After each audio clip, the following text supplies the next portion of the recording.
மன்மதனின் முகவரி Plato shirts. 6 முதல் 60 வரை. மன்மதனின் முகவரி பிளாட்டோ ஷர்ட்ஸ். நூற்றாண்டுகள் பழமை வாய்ந்த கோவிலில் நடைபெற்ற குடமுழுக்கு விழா கலசங்கள் மீது ஊற்றப்பட்ட புனித நீர். ஏராளமான பக்தர்கள் கலந்து கொண்டு சுவாமி தரிசனம்.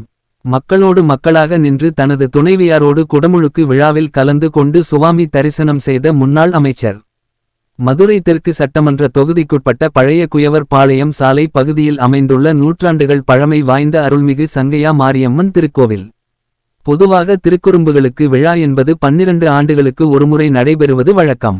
அதன் அடிப்படையில் இந்த கோவிலில் குடமுழுக்கு விழாவை முன்னிட்டு கடந்த 4ஆம் தேதி காலை மங்கள இசையோடு பூர்வாங்க பூஜை, மகா கணபதி ஹோமம், சுதர்ஷன ஹோமம், நவசக்தி ஹோமம் இப்படியாக சிறப்பு பூஜைகள் நடைபெற்ற நிலையில் தொடர்ந்து 3 கால யாக பூஜை நடைபெற்றது. இந்த 3 கால யாக பூஜையில் புனித நீர் யாகசாலை பூஜையில் வைத்து பூஜிக்கப்பட்டது. அதனைத் தொடர்ந்து காலை 10 மணிக்கு மேல் கடம் கோபுரம் நோக்கி புறப்பாடு ஆகிய நிலையில் சிவாச்சாரியார்கள் வேத மந்திரங்கள் முழங்க கைலாய வாத்தியங்கள் இசைக்கப்பட கூடியிருந்த பக்தர்கள் ஓம் சக்தி பராசக்தி என்று மனமுருக வணங்கி குரல் எழுப்ப யாகசாலையில் வைத்து பூஜிக்கப்பட்ட புனித கலசங்களில் இருந்த நீர் கோபுர கலசங்கள் மீது ஊற்றப்பட்டது. அதனைத் தொடர்ந்து கோவிலின் சுற்றி இருக்கக்கூடிய அனைத்து பகுதிகளிலும் திரளாக நின்று இருந்த மக்கள் மீது புனித நீர் தெளிக்கப்பட்டது.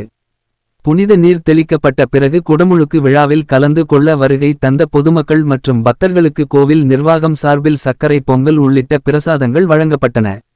முன்னாள் அதிமுக அமைச்சர் செல்லூர் ராஜு தனது துணைவியார் வருகை தந்து மக்களோடு மக்களாக நின்று இந்த குடமுழுக்கு விழாவில் கலந்து கொண்டார்.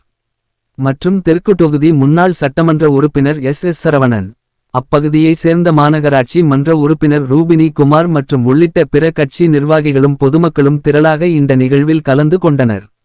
மதுரை டைரி செய்திகளுக்காக கே. திருப்பதி.